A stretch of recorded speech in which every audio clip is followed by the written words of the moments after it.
Ministries ചാനലിലേക്ക് ഏവർക്കും സ്വാഗതം. നമ്മൾ കർത്താവിൻ്റെ വരവുമായിട്ട് ബന്ധപ്പെട്ട ചില കാര്യങ്ങൾ സംസാരിക്കുകയായിരുന്നു കഴിഞ്ഞ ദിവസം. അതിൻ്റെ സാമൂഹിക ലക്ഷണങ്ങളെക്കുറിച്ച് കഴിഞ്ഞ 2-3 എപ്പിസോഡിൽ പറഞ്ഞു. കർത്താവ് എൻ്റെ വരവെന്ന് പറഞ്ഞാൽ ഇതുവരെയും ലോകത്ത് സംഭവിക്കാത്ത ഒരു കാര്യം ഈ യുഗത്തിൽ സംഭവിക്കാൻ പോവുകയാണ്. ഈ നാളുകളിൽ തന്നെ അതുണ്ടാവും എന്നുള്ളത് വിവിധ ലക്ഷണങ്ങൾ കൂടി തെളിഞ്ഞു വന്നിരിക്കുന്നു. സാമൂഹിക ലക്ഷണങ്ങൾ നമ്മൾ ഒരുപാട് പറഞ്ഞല്ലോ.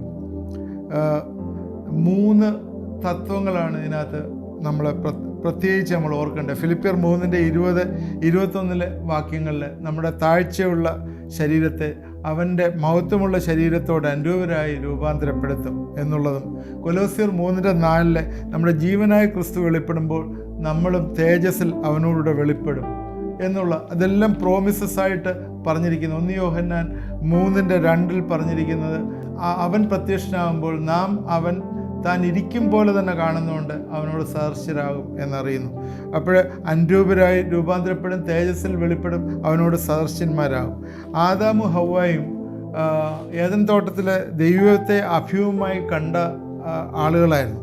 എന്നാൽ അവർ പാപം ചെയ്തു അതിൽ നിന്ന് മാറിപ്പോയി, ദൈവതേജസ് മാറിപ്പോയി. ദൈവത്തിൻ്റെ തേജസ്സിൽ ഉള്ളപ്പോൾ നമുക്കും ആ തേജസ് ഉണ്ടെങ്കിൽ മാത്രമേ ദൈവവുമായിട്ട് അഭ്യൂഹമായി കാണാൻ പറ്റുള്ളൂ. ശരിക്കും ഇനിയും കർത്താവ് വന്നതിന് ശേഷം അവനെ കണ്ടുകൊണ്ട് ആരാധിക്കുന്ന ഒരു അനുഭവമാണ് ഉള്ളത്. അതുകൊണ്ട് തേജസ്സിൽ നമ്മൾ എടുക്കപ്പെടും എന്നുള്ളതിന് പഴയ നിയമത്തിൽ തന്നെ നമ്മൾ നോക്കിക്കഴിഞ്ഞാൽ ഒരുപാട് തെളിവുകൾ അന്നത്തെ സമയത്ത് തന്നെ ഉണ്ട് എന്നറിയാം. മെഥൂശലേമിന് 300 വയസ്സായപ്പോഴേ അവൻ്റെ പിതാവിനെ കാണാതായെന്ന് പറഞ്ഞാൽ അവൻ്റെ പിതാവിനെ യഹോവ എടുത്തു എന്നുള്ളതാണ് കാണുന്നത്. ഞാൻ ആ വാക്യം വായിക്കാം. ഹനോക്കിന് 65 വയസ്സായപ്പോൾ അവൻ മെഥൂശലേമിനെ പ്രസവിച്ചു. മെഥൂശലേം ജനിപ്പിച്ച ശേഷം ഹനോക്ക് 300 സംവത്സരം ദൈവത്തോട് നടക്കുകയും പുത്രന്മാരെയും പുത്രിമാരെയും ജനിപ്പിക്കുകയും ചെയ്തു. ഹനോക്ക് ദൈവത്തോടു കൂടെ നടന്നു, ദൈവം അവനെ എടുത്തുകൊണ്ടതിനാൽ കാണാതെയായി. ഹനോക്ക് ദൈവത്തോട് സഞ്ചരിച്ചവനായിരുന്നു എന്നാണ് എഴുതിയിരിക്കുന്നത്. അതുകൊണ്ട് അതിൽ നിന്ന് കാണിക്കുന്നത് ഈ ശരീരം അവസാനമല്ല, ഈ ശരീരം കഴിഞ്ഞ് വീണ്ടും ഒരു ഉയർപ്പുണ്ട്, അല്ലെങ്കിൽ ദൈവത്തിൻ്റെ സന്നിധിയിൽ നമ്മളെ ദൈവം ആക്കും, അല്ലെങ്കിൽ അവനോട് നമ്മൾ സദൃശ്യന്മാരായിത്തീരുന്ന ഒരു അനുഭവം ഉണ്ട് എന്നുള്ളത്. അബ്രഹാം ദൈവത്തിൻ്റെ സ്നേഹിതനായിരുന്നു. അബ്രഹാം ഇസാക്കിനോടും യാക്കോബിനോടും കൂടെ ദൈവം ശില്പിയായി നിർമ്മിച്ച നഗരത്തിനായി കാത്തിരുന്നു എന്ന് എബ്രായർക്കെഴുതിയ ലേഖനത്തിൽ പറയുന്നു. അതുകൊണ്ട് അവൻ കൂടാരങ്ങൾ പാർത്തിരുന്നു. ഹാരാനിൽ ഇഷ്ടിക കൊണ്ടുള്ള വീടുകൾ ധാരാളം ഉണ്ടായിരുന്നു. എന്നാലും അവൻ ആ ഒരു വലിയ ദർശനമുണ്ടായിരുന്നു. ധനവാനായ അബ്രഹാം കൂടാരത്തിൽ പാർത്തിരുന്നു എന്ന് നമ്മൾ കാണുന്നു. അതുപോലെ തന്നെ യാക്കോബും അപ്പൻ്റെ കല്ലറയിൽ അടക്കണമെന്നുള്ള വലിയ താല്പര്യം കാണിക്കുകയും, അതുപോലെ അടുത്ത തലമുറയായ യോസഫ് പറയുന്നു, എൻ്റെ അസ്ഥികൾ ഇവിടെ നിന്ന് കൊണ്ടുപോകണം, നിങ്ങൾ പോകുമ്പോഴേ എൻ്റെ അസ്ഥികൾ ഇവിടെ നിന്ന് കൊണ്ടുപോകണം. ഇതൊക്കെ കാണിക്കുന്നത് എന്താണ്? ഈ ഇവിടെ കൊണ്ട് കാര്യം തീരുകയില്ല, ഒരു നിത്യതയുണ്ട്, ദൈവത്തിൻ്റെ സന്നിധിയിൽ നമ്മളെപ്പോഴും ആയിരിക്കണം എന്നുള്ള ചിന്തകളാണ് അതിൽ നിന്നൊക്കെ വരുന്നത്. BC 600 ദാനിയേലിൻ്റെ ഹിസ്റ്ററി നമുക്കറിയാം. നിലത്തെ പൊടിയിൽ നിന്ന് നിദ്ര കൊണ്ടവരെല്ലാം ഉണരും, അദ്ദേഹത്തിന് വെളിപ്പാടുണ്ട്. ചിലർ നിത്യജീവനായി, ചിലർ നിത്യനാശത്തിനായി. നീയോ പ്രിയ പുരുഷനെ, കാലാന്ത്യത്തിൽ നിൻ്റെ ഓഹരിക്കായി എഴുന്നേറ്റ് വരും. ഓക്കെ, ഓരോ ആ സമയങ്ങളിലുള്ള. പിന്നെ മലാക്കി വരുമ്പോഴത്തേക്ക് മലാക്കി പറയുന്ന നീതി സൂര്യൻ ഉദിക്കും എന്നുള്ള രീതിയിൽ പറയുന്നത്. ജോൺ ദ ബാപ്റ്റിസ്റ്റ്, പുതിയ നിയമത്തിലേക്ക് വരുമ്പോൾ ജോൺ ദ ബാപ്റ്റിസ്റ്റ്, സ്വർഗരാജ്യം സമീപിച്ചിരിക്കുന്നു, ഉയരത്തിലുള്ള രാജ്യം.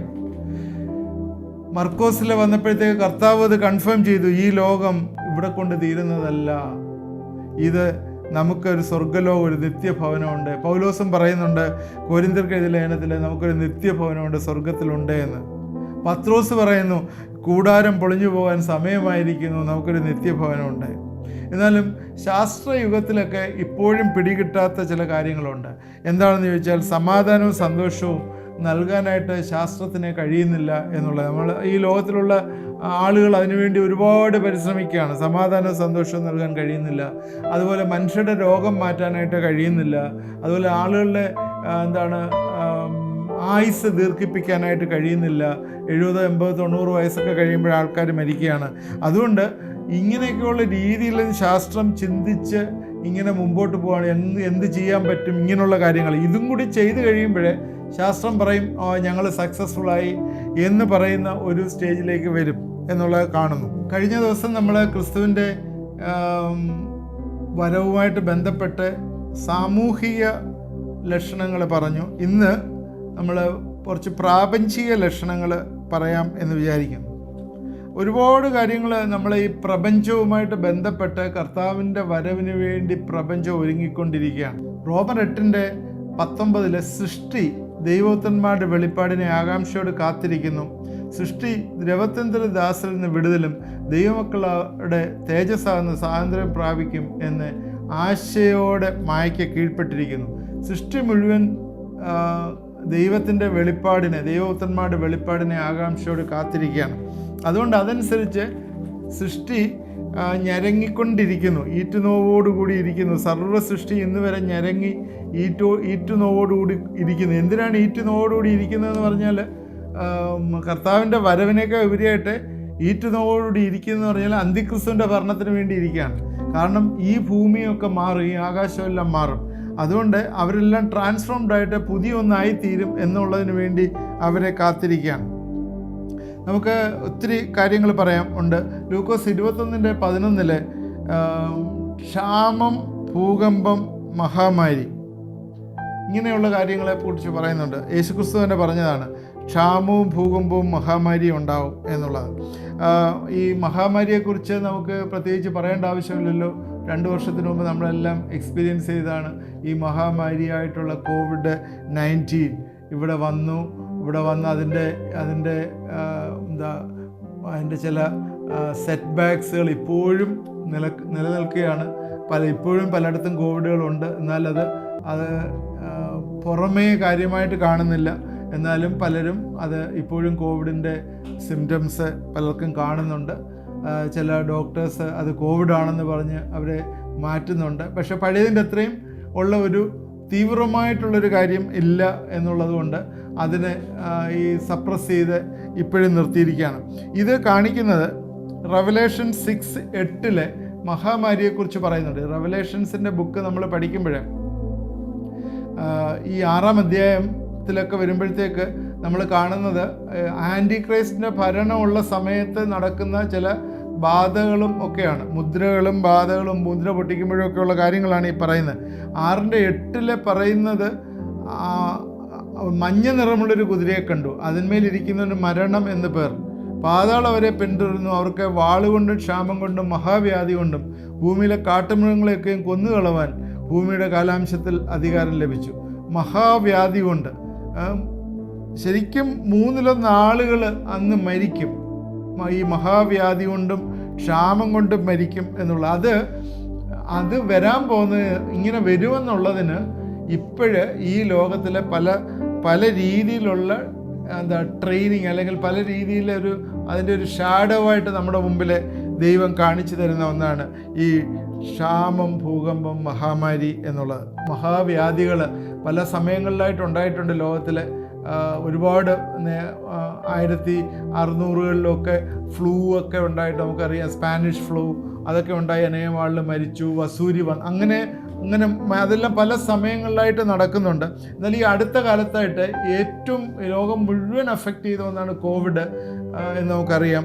അതിനകത്ത് ആളുകൾ മരിക്കുകയും ഒക്കെ ചെയ്ത സാഹചര്യങ്ങൾ നമുക്കറിയാമല്ലോ. അന്നേരം അത് ഒരു കാര്യം നമ്മൾ ബൈബിളുമായിട്ട് ബന്ധപ്പെട്ട് നമ്മൾ ചിന്തിക്കുന്നത്. രണ്ടാമത് നമ്മൾ കാണുന്നത് അഗ്നിപർവ്വതം ധാരാളമായിട്ട് ഇന്ന് ഭൂമിയിലെ പല സ്ഥലങ്ങളുണ്ട്. പ്രത്യേകിച്ച് കടലിൻ്റെ അടിയിൽ തന്നെ 265 എണ്ണം ഉണ്ടെന്നാണ് പറയുന്നത്. കടലിലെ ടെമ്പറേച്ചർ 100 ഡിഗ്രി ഒക്കെ ആയിക്കഴിയുമ്പോഴത്തേക്ക്, ഫാരൻഹീറ്റ് ആയി കഴിയുമ്പോഴത്തേക്ക് ഈ സാധനം ഇത് പൊട്ടിയിട്ട് അതിൻ്റെ ശക്തിയിൽ കടൽ മുഴുവൻ കരയിൽ കയറി ആ ഏരിയ എല്ലാം മുങ്ങിപ്പോകുന്ന രീതിയിലായി തീരും എന്ന് വെളിപ്പാട് പുസ്തകത്തിലുള്ള ഭാഗങ്ങളുണ്ട്. ഇയ്യോബിൻ്റെ പുസ്തകത്തിലും ഇതിനെക്കുറിച്ച് എഴുതിയിട്ടുണ്ട്. ഇയ്യോബിൻ്റെ പുസ്തകം 28:5 ഭൂമിയുടെ അധോഭാഗം തീ കൊണ്ടെന്ന പോലെ മറിയുന്നു എന്ന് പറയുന്നുണ്ട്. ഭൂമി തീ കൊണ്ട് മറിയുന്ന ഒരനുഭവം ഇയ്യോബ് പറയുന്നുണ്ട്. അതുപോലെ നഹൂം 1-ാം അധ്യായത്തിൻ്റെ 5-6 വാക്യങ്ങൾ ഇങ്ങനെയാണ് എഴുതിയിരിക്കുന്നത്. അവൻ്റെ മുമ്പിൽ പർവ്വതങ്ങൾ കുലുങ്ങുന്നു, കുന്നുകൾ ഉരുകിപ്പോകുന്നു, അവൻ്റെ സന്നിധിയിൽ ഭൂമി ഞെട്ടിപ്പോകുന്നു, മഹീതലവും അതിലെ സകല നിവാസികളും തന്നെ. അവൻ്റെ ക്രോധത്തിൻ്റെ മുന്നിൽ ആർ നിൽക്കും? അവൻ്റെ ഉഗ്രകോപത്തിങ്കൽ ആർ നിവർന്നു നിൽക്കും? അവൻ്റെ ക്രോധം തീ പോലെ ചൊരിയുന്നു, പാറകൾ അവനാൽ പിളർന്നു പോകുന്നു, കുന്നുകൾ ഉരുകിപ്പോകുന്നു എന്നെല്ലാം കാണിക്കുന്നത് അഗ്നിപർവ്വതം ധാരാളമായിട്ട് ഇപ്പോൾ അടുത്ത കാലങ്ങളിലായിട്ട് ഈ അഗ്നിപർവ്വതത്തിൻ്റെ ഒരു ഇൻസിഡൻസ് ധാരാളമായിട്ടുണ്ട്. അത് മാത്രമല്ല, അത് ഈ കടലിനടിയിൽ പോലും 265 എണ്ണം ഈ കടലിനടിയിലുണ്ടെന്നാണ് പറയുന്നത്. ഇത് ഈ ദിവസങ്ങളിൽ അത് അതിനുവേണ്ടി ഒരുങ്ങിക്കൊണ്ടിരിക്കുകയാണ് എന്ന് നമ്മൾ മറന്നു പോകാം. പിന്നുള്ള ഏറ്റവും നമ്മൾ കാണുന്നൊരു കാര്യമാണ് ഈ കൊടുങ്കാറ്റും ചുഴലിക്കാറ്റും ഒക്കെ ആയിട്ട് കാണുന്ന കാര്യം. കടലിൽ ചൂട് വർദ്ധിക്കുന്നു. കടലിൽ ചൂട് വർദ്ധിക്കുമ്പോൾ ഈ അവിടെ നിന്ന് ഒരു കൊടുങ്കാറ്റ് അല്ലെങ്കിൽ ഒരു വലിയൊരു ചുഴലിക്കാറ്റ് രൂപപ്പെട്ട് നമ്മൾ കഴിഞ്ഞ വർഷങ്ങളിലൊക്കെ നമ്മൾ ഇന്ത്യയിലുമൊക്കെ ഒരുപാട് ചുഴലിക്കാറ്റ് വന്നതായിട്ട് നമുക്കറിയാം. പല പേരുകൾ അതിനിട്ടിട്ടുണ്ടായിരുന്നല്ലോ. നമുക്കറിയാം കത്രീന, റീത്ത, ഐവാൻ തുടങ്ങി ഒരുപാട് പേരുകൾ അങ്ങനെ ഈ ചുഴലിക്കാറ്റിനൊക്കെ ഇടുന്നുണ്ട്. അത് ഈ അടിക്കും എന്നുള്ളത് നമുക്ക് ഈ സാറ്റലൈറ്റ് വഴി കാണാൻ പറ്റുന്നതുകൊണ്ട് അതിനുവേണ്ടിയുള്ള പ്രിക്കോഷൻസ് ഒക്കെ എടുത്ത് ആളിനെ ഒഴിപ്പിക്കുകയും ആളിനോട് പറയുകയൊക്കെ ചെയ്യുന്ന കാര്യങ്ങൾ നമുക്ക് അറിയാം. അതുകൊണ്ട് കടലിലെ ടെമ്പറേച്ചർ ധാരാളമായി കൂടിയ കഴിഞ്ഞാൽ ഈ രീതിയിലുള്ള കൊടുങ്കാറ്റുകൾ അല്ലെങ്കിൽ ചുഴലിക്കാറ്റുകൾ അവിടെ നിന്ന് പൊങ്ങിയിട്ട് അത് കരയ്ക്കടിക്കുകയും അനേകം നാശനഷ്ടങ്ങൾ വരികയും ചെയ്യും. ബൈബിളിലെ ഇങ്ങനെ കടലിൻ്റെ ഓളത്തിൻ്റെ മുഴക്കം നിമിത്തം ഭൂമിയിലെ ജാതികൾ നിരാശയോടെ പരിഭ്രമം ഉണ്ടാകും എന്ന് ലൂക്കോസിൻ്റെ സുവിശേഷത്തിൽ എഴുതിയിരിക്കുന്നു. അത് ഒരു കാര്യമാണ് കടലുമായിട്ട് ബന്ധപ്പെട്ടുള്ള. അതുപോലെ തന്നെയാണ് ചൂട് കൂടുമ്പോഴേ ഈ ചൂട് മാത്രമല്ല, ഈ ഇടിമുഴക്കം ഉണ്ടാകുന്നു, കൊള്ളിയാൻ വരുന്നു, അങ്ങനെയുള്ളൊരു കാര്യം ശ്രദ്ധിച്ചാൽ അറിയാം. പ്രത്യേകിച്ച് തണുപ്പ് രാഷ്ട്രങ്ങളിൽ ഇടിമിന്നൽ സാധാരണ കാണുന്നതല്ല.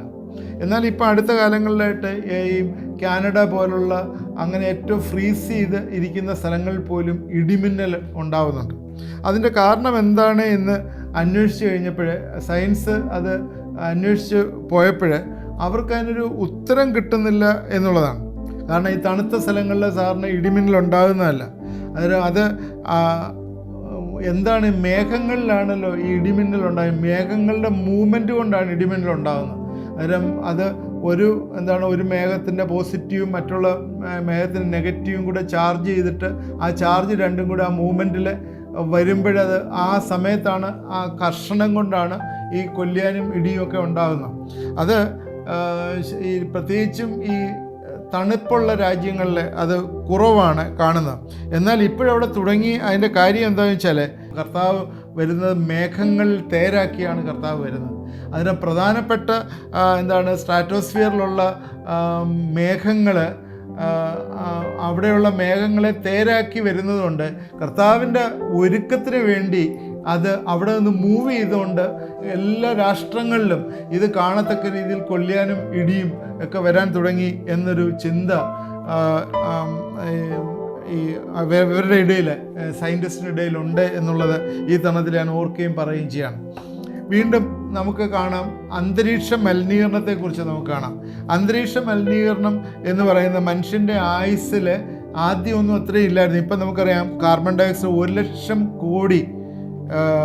Lakh crore ton carbon dioxide വാതകമാണ് അന്തരീക്ഷത്തിൽ ഉണ്ടെന്ന് വിശ്വസിക്കുന്നത്. ഭൂമി അതിൻ്റെ നിവാസികളാൽ മലിനമായിരിക്കുന്നു. അവർ പ്രമാണങ്ങളെ ലംഘിച്ച് ചട്ടത്തെ മറിച്ച് നിത്യനിയമത്തിന് ഭംഗം വരുത്തിയിരിക്കുന്നു. അതുകൊണ്ട് ഭൂമി ശാപഗ്രസ്തമായി അതിൽ പാർക്കുന്നവർ ശിക്ഷ അനുഭവിക്കുന്നുവെന്ന് യെശയ്യാവ് 24:5-6 വരെയുള്ള വാക്യങ്ങൾ പറയുന്നു. അതുകൊണ്ട് യെശയ്യാവിൻ്റെ പ്രവചനത്തിൽ അത് നേരത്തെ പറയുന്നു, അവർ തന്നെ മലിനമാക്കി ഭൂമിയെ നശിപ്പിച്ച് കളയുന്നുണ്ട്, അവൻ്റെ ശിക്ഷ അവരനുഭവിക്കുന്നു. അന്തരീക്ഷ മലിനീകരണം കൊണ്ട് എന്താ സംഭവിക്കുന്നത്? മനുഷ്യൻ്റെ ആയുസ് കുറയുന്നതായിട്ട് കാണുന്നു. കാരണം കാർബൺ ഡയോക്സൈഡ് ധാരാളം കൂടിക്കഴിയുമ്പോൾ ഓരോ രീതിയിലുള്ള ഹെൽത്ത് പ്രോബ്ലംസ് വരും. പ്രത്യേകിച്ച് ശ്വാസകോശവുമായിട്ട് ബന്ധപ്പെട്ടും അതുപോലെ ഉള്ള ഹെൽത്ത് ഇഷ്യൂസ് അതുമായിട്ട് വരുന്നല്ലോ. അതുകൊണ്ട് ഈ അന്തരീക്ഷ മലിനീകരണം ഈ നാളുകൾ കൂടുതലാണ്. ഫാക്ടറികൾ, അതിൽ നിന്ന് പുറപ്പെടുന്നത് ഒക്കെ നമ്മൾ പലപ്പോഴും പറയുന്നുണ്ട്. ഹെൽത്തിൻ്റെ മലിനീകരണ സർട്ടിഫിക്കറ്റ് മറ്റുള്ളതൊക്കെ വേണം, ഉണ്ടെങ്കിലേ ഇതൊക്കെ പെർമിഷൻ കൊടുക്കുന്നുള്ളൂ. എങ്കിൽ പോലും ഇതെല്ലാം തന്നെ ഈ ഭൂമിയിൽ ഇന്ന് മനുഷ്യനെ അതിൻ്റെ ആരോഗ്യത്തെ നശിപ്പിച്ചുകൊണ്ടിരിക്കുകയാണ്. ഇതെല്ലാം ഒരു പ്രാപഞ്ചിക ലക്ഷണമായിട്ട് കാണുന്നു. അതുപോലെ ബന്ധപ്പെട്ടാണ് ജലമലിനീകരണം വരുന്നത്. ജലമലിനീകരണം അതുപോലെ തന്നെയാണ്. ജലം ഇന്ന് സ്കേഴ്സിറ്റി ആയിക്കൊണ്ടിരിക്കുകയാണ്. പലയിടത്തും ജലം ഇന്ന് കിട്ടാൻ പോലുമില്ല. ശുദ്ധജലം ഇല്ലാത്ത സ്റ്റേജിലേക്ക് വന്നുകൊണ്ടിരിക്കുന്നു എന്നുള്ളത് നമ്മൾ മറന്നു പോകരുത്. ശുദ്ധജല ദൗർലഭ്യം വലിയൊരു പ്രശ്നമാണ്. ആമോസിൻ്റെ പ്രവചനത്തിൽ 8-ാം അധ്യായത്തിൽ അതിനെക്കുറിച്ച് പറയുന്നുണ്ട്. ഭൂമി അതിലെ നിവാസികളാൽ മലിഞ്ഞിരിക്കുന്നു, അവർ അതിൽ പാർക്കുന്നവർ ശിക്ഷ അനുഭവിക്കുന്നു. 8:13 ഇങ്ങനെയാണ് പറയുന്നത്, അന്നാളിൽ സൗന്ദര്യമുള്ള കന്യകമാരും യൗവനക്കാരും ദാഹം കൊണ്ട് ബോധം കെട്ട് വീഴും. വെള്ളം കുടിക്കാനില്ലാത്ത അവസ്ഥ, അങ്ങനെയുള്ളൊരവസ്ഥയിലേക്ക് നമ്മൾ വരും എന്നുള്ള രീതിയിൽ ആമോസിൻ്റെ പ്രവചനത്തിൽ എഴുതിയിരിക്കുന്നത് കാണുന്നു. അപ്പോഴേ നമ്മൾ ഇന്നത്തെ സമയം ഇവിടെ ഏകദേശം തീർന്നു. നമ്മൾ ക്രിസ്തുവിൻ്റെ വരവുമായിട്ട് ബന്ധപ്പെട്ട പ്രാപഞ്ചിക വിഷയങ്ങളാണ് പറഞ്ഞത്. ഇന്ന് ചുരുക്കമായിട്ട് അഗ്നിപർവ്വതത്തെക്കുറിച്ചോ അല്ലെങ്കിൽ കടൽക്ഷോഭത്തെക്കുറിച്ചോ കൊള്ളിയാനും ഇടിമിന്നലും ലോകം മുഴുവൻ വരുന്നോ മലിനീകരണത്തെക്കുറിച്ചും ഒക്കെയാണ് പറഞ്ഞത്. അന്തരീക്ഷ മലിനീകരണം, ജലമലിനീകരണം, ശബ്ദമലിനീകരണം, ഇങ്ങനെയൊക്കെയുള്ള കാര്യങ്ങൾ ഒക്കെയാണ് ഇന്ന് പറഞ്ഞത്. ഇനിയും ഒരുപാട് കാര്യങ്ങൾ ഇതുമായിട്ട് ബന്ധപ്പെട്ട് പറയാനായിട്ടുണ്ട്. നമുക്ക് തുടർന്നും ഇത് വാച്ച് ചെയ്യാം. എല്ലാ ദിവസവും ഉണ്ടല്ലോ, 9 തൊട്ട് 10 വരെയുള്ള സമയങ്ങളിൽ നിങ്ങളിത് അറ്റൻഡ് ചെയ്യണം. ഇതൊരു 2-3 എപ്പിസോഡ് കൊണ്ട് ഈ പ്രാപഞ്ചിക ലക്ഷണം തീരുള്ളൂ. കാരണം ഒരുപാട് ഐറ്റംസ് ഇതിനകത്ത് കവർ ചെയ്ത് പറയാനായിട്ടുണ്ട്. ദൈവം നമ്മളെ അനുഗ്രഹിക്കട്ടെ. നമുക്ക് പ്രാർത്ഥിക്കാം. ദൈവമായ കർത്താവേ, ഇന്നത്തെ ഈ തിരുവചന കേൾവി ഞങ്ങൾക്ക് അനുഗ്രഹമായി തീർന്നു എന്ന് ഞങ്ങൾ വിശ്വസിക്കുന്നു. കർത്താവേ, നിൻ്റെ വരവാസന്നമായിരിക്കുന്നതുകൊണ്ട് ഞങ്ങൾ ഒരുങ്ങിയിരിക്കാനായിട്ട് ഈ ദിവസങ്ങൾ സഹായിക്കണമേ. അതിനുവേണ്ടി ഞങ്ങളെ തന്നെ നിൻ്റെ കരങ്ങളിലേക്ക് വിനയപ്പെടുത്തുന്നു. കർത്താവേ, ഇത് അന്ത്യകാലമാണ് എന്ന് മനസ്സിലാക്കിക്കൊണ്ട് കർത്താവേ, ഞങ്ങളുടെ ജീവിതങ്ങളിലെ ദൈവമേ, ദൈവത്തിൻ്റെ കൊടുക്കാനുള്ള പ്രാധാന്യം എപ്പോഴും കൊടുക്കുകയും ദൈവത്തെ രക്ഷകനും കർത്താവുമായി എപ്പോഴും ഞങ്ങളുടെ മുമ്പിൽ വെച്ചുകൊണ്ടിരിക്കുകയും ചെയ്യുന്ന അനുഭവങ്ങൾ ജീവിക്കാനായിട്ട് കർത്താവെ ഞങ്ങളെ സഹായിക്കണമേ എന്ന് പ്രാർത്ഥിക്കുന്നു. പ്രപഞ്ചത്തിൽ ഓരോ ചേഞ്ചസ് വരുമ്പോൾ അതനുസരിച്ച് കർത്താവെ, ബുദ്ധിയുള്ളവർ കാലങ്ങളെ ഗണിക്കും, കാലങ്ങളെ മനസ്സിലാക്കുന്നതിൻ്റെ വചനത്തിലുണ്ട്. അതുകൊണ്ട് ഞങ്ങൾക്ക് കർത്താവെ, നീ തന്നിരിക്കുന്ന പരിശുദ്ധാത്മാവിനാലെ ആ ബുദ്ധിയുണ്ട് എന്നും ആ ബുദ്ധി വെച്ച് ഞങ്ങൾ കാലങ്ങളെ ഗ്രഹിക്കുവാനായിട്ട് പ്രാപ്തരാണെന്നും മനസ്സിലാക്കുവാൻ ഈ ദിവസങ്ങളിൽ സഹായിക്കണമേ. ഉണർന്നിരിക്കുന്നവരായിരിക്കാനായിട്ട്, ഒരുങ്ങിയിരിക്കുന്നവരായിരിക്കാനായിട്ട് ഞങ്ങളെ സഹായിക്കണമേ. ഇത് കണ്ടുകൊണ്ടിരിക്കുന്ന എല്ലാവരെയും അനുഗ്രഹിക്കണമേ. രോഗികളായി പ്രയാസങ്ങൾ അനുഭവിക്കുന്നവരെ ഞങ്ങളെ പ്രത്യേകിച്ച് ഞങ്ങൾ ഓർത്ത് പ്രാർത്ഥിക്കുന്നു. കർത്താവെ, കേൾവിയുമായിട്ട് ബന്ധപ്പെട്ട് കർത്താവെ ഉള്ള പ്രയാസം അനുഭവിക്കുന്ന, ചെവിയുമായിട്ട് ബന്ധപ്പെട്ടുള്ള പ്രയാസം അനുഭവിക്കുന്ന ചില പ്രിയ വ്യക്തികളെ നിൻ്റെ കരങ്ങളിലേക്ക് സമർപ്പിച്ച് പ്രാർത്ഥിക്കുന്നു. നിൻ്റെ കരങ്ങൾ തൊടണമേ, സൗഖ്യമാക്കണമേ എന്ന് പ്രാർത്ഥിക്കുന്നു. കർത്താവെ, കേൾവി കർത്താവെ ഇല്ലാതെ ഇരിക്കുകയല്ല, അതിനകത്തുള്ള എല്ലാ പ്രയാസങ്ങളും മാറി അവർ കേൾക്കാനായിട്ട് തുടങ്ങട്ടെ എന്ന് പ്രാർത്ഥിക്കുന്നു. അടഞ്ഞിരിക്കുന്നതിനെയൊക്കെ തുറന്നു വരട്ടെ എന്ന് പ്രാർത്ഥിക്കുന്നു. അനുഗ്രഹിച്ച് ഞങ്ങളെ പ്രാർത്ഥിക്കുന്നു കർത്താവെ. അതുപോലെ മാരേജിന് വേണ്ടി വെയിറ്റ് ചെയ്യുന്ന ചില പ്രിയപ്പെട്ടവർക്ക് വേണ്ടി ഞങ്ങൾ ഇന്ന് പ്രാർത്ഥിക്കുന്നു. കർത്താവെ, പലതായിട്ടുള്ള ചിന്തകൾ, പ്രപ്പോസൽസ് ഒക്കെ ഉണ്ടെങ്കിലും ഒന്നും നടക്കാതെ വിഷമത്തിൽ കർത്താവെ, പേരൻസ്, മാതാപിതാക്കൾ അവർക്ക് വേണ്ടി പ്രാർത്ഥിച്ചുകൊണ്ടിരിക്കുന്നു. കർത്താവെ, ഞങ്ങളെ പ്രാർത്ഥിക്കുന്നു. കർത്താവെ, ആഗ്രഹിക്കുന്ന മനസ്സുകളെ തൃപ്തിപ്പെടുത്തുന്ന ദൈവമേ, വലിയ വലിയ റെവലേഷൻസ് ഈ നാളുകൾ കർത്താവെ കൊടുക്കണമേ എന്ന് പ്രാർത്ഥിക്കുന്നു. ഇങ്ങനെയുള്ള കാര്യങ്ങളെക്കുറിച്ചുള്ള വലിയ അറിവ് ഈ ദിവസങ്ങളിൽ അവർക്ക് വന്നു ചേരട്ടെ എന്ന് പ്രാർത്ഥിക്കുന്നു. കർത്താവെ, ഇരിക്കുന്ന ചില പ്രപ്പോസൽസിനൊക്കെ കർത്താവെ ഉത്തരം കിട്ടത്തക്ക രീതിയിൽ നീ പ്രവർത്തിക്കണമേ എന്ന് ഞങ്ങളെ പ്രാർത്ഥിക്കുന്നു. കർത്താവെ, ദീർഘിച്ചു പോകുന്നത് കർത്താവെ ചിലപ്പോഴേ പ്രയാസമായിരിക്കുന്നതുകൊണ്ട് ദൈവസന്നിധിയിൽ സമർപ്പിച്ച തീരുമാനങ്ങൾ എടുക്കത്തക്ക രീതിയിൽ അവരുടെ മനസ്സുകൾക്ക് വേണ്ടതായിട്ടുള്ള ധൈര്യവും അതുപോലെ ദൈവത്തിൽ നിന്നുള്ള വലിയ കർത്താവെ ആ കൺഫർമേഷനും അവരുടെ ജീവിതത്തിൽ കൊടുക്കണമേ എന്ന് ഞങ്ങളെ പ്രാർത്ഥിക്കുന്നു. ദൈവമേ, ഇത് കണ്ടുകൊണ്ടിരിക്കുന്ന എല്ലാവരെയും അനുഗ്രഹിക്കണമേ. പ്രാർത്ഥന കേട്ടോർത്ത് സ്തോത്രം. യേശുക്രിസ്തുവിൻ്റെ നാമത്തിൽ പ്രാർത്ഥിക്കുന്നു, കേൾക്കുമാറാകണമേ. ആമേൻ. നിങ്ങൾ നിങ്ങളുടെ പ്രയർ റിക്വസ്റ്റുകൾ അതിലെ വാട്സാപ്പ് നമ്പറിൽ അയച്ചു തരണം. തീർച്ചയായും ദൈവം നമ്മളെ എല്ലാവരെയും അനുഗ്രഹിക്കട്ടെ.